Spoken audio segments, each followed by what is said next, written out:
I invite the distinguished graduate representing the College of Engineering and Science, Henry Hank Nickol, retired Vice President and General Manager, Ford Motor Company, to come to the stage, and Dean Gary Coolett will read his citation.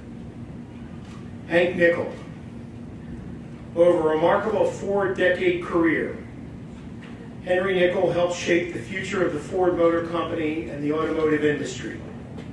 He began his career in 1953 as a University of Detroit co-op student, 2 years before he would graduate with his degree in mechanical engineering. He retired from the company as Vice President and General Manager for Vehicle Operations in North America. He left his mark on Ford automobiles from chassis to engine. He led the addition of electronic emissions controls to engines and transmissions and introduced a family of modular engines and automatic transmissions, some of which are still in use today. He holds several patents and is the author of numerous technical reports. The University of Detroit Mercy has also benefited from his energy and support. He created the College of Engineering and Sciences Alumni Board, has led funding initiatives, is a strong supporter of the athletics program, and established the Nickol Endowed Scholarship to help more students obtain a UDM education. A hearty congratulations to Hank.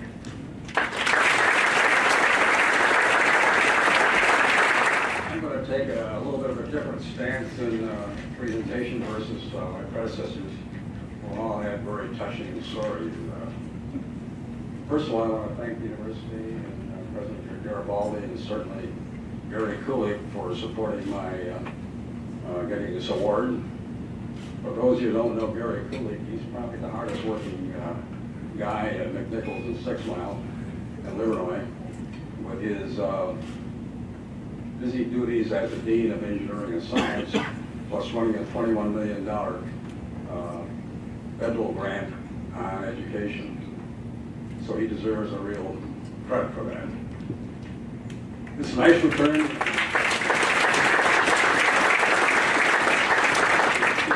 Nice return to the campus. U of D's always been part of my life. I was born and raised 5 miles from the campus. As a young boy, I played on the athletic fields and pick up football and baseball. In the winter, there was a big hockey rink where the parking lot is, east of the dorms. We used to play hockey there and do other kinds of skating. So U of D was part of my life. As a teenager, I sold programs at U of D Stadium for U of D football. In those days, they played Boston College, Marquette, Villanova, and routinely drew 14,000 to 18,000 fans per game. Believe it or not, there was a stretch where they ranked 20th in the nation in the late 40s. I'm a product of the Detroit public school system, graduating from Cooley High. As graduate of Cooley High, there's some fellow Cardinals out there. As a graduate of Cooley High, I was a car enthusiast who did very well in science and math, so engineering seemed to be a very logical source of career. U of D and neighborhood school had an excellent reputation in engineering, plus they had the bonded co-op program, which allowed you to work in 3 months and go to school 3 months, which would help defray the cost of the education. It seemed logical, therefore, to enroll at U of D, which I did. I enrolled in the engineering program, which was a 5-year program for a bachelor's degree. The last 3 years were spent alternating 3 months studying and 3 months on a job assignment. I had a great technical education at U of D, had great professors. 2 of them come to mind, Professor George Karajan and Professor George Euchre. On the co-op side, the co-op program at U of D introduced me to Ford Motor and got me an assignment in the Ford Research Labs. I stayed there for 4 of my 6 co-op periods.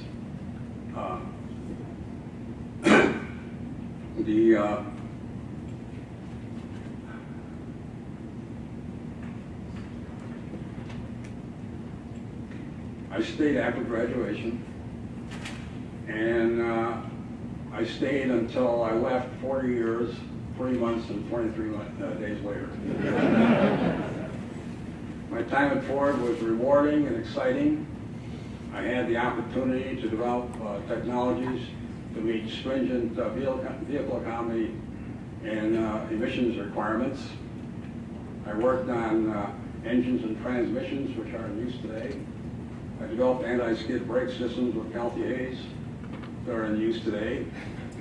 And then a highlight in that era was I had the privilege of making a 2-hour presentation to the United States Senate Committee on Air Pollution, better known as the Muskie Committee. After that assignment, I did various operations assignments and divisions, and for my final assignment, I was Vice President of Vehicle Operations, which included managing the assembly and manufacturing operations in North America, production purchasing, and Ford Mexico. During this whole time, I maintained my relationship with U of D. I headed the Ford U of D in-house campaign as a fundraiser. And this was a fascinating program in the sense that if you went to a private, or if you went to a private school, U of D would match dollar for dollar, Ford would match dollar for dollar, whereas in a public school, it was 50 cents on a dollar. So if you looked at the demographics at Ford at the time, U of D had about 1,500 salaried employees, as did Wayne State, as did U of M. Michigan State probably a little bit lower. But year after year, we won. And the interesting part about that whole deal was, I also had a degree from U of M, a master's in engineering, and the U of M guys were constantly badgering me to get money. And my response was, look at my state income tax. I do get money.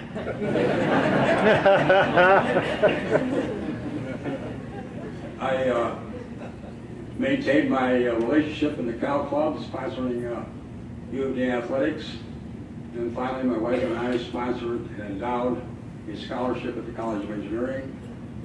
And already we've seen several recipients graduate, and we're very pleased with that. My U of D ties have been continuous and fulfilling, and I'm very thankful for this award.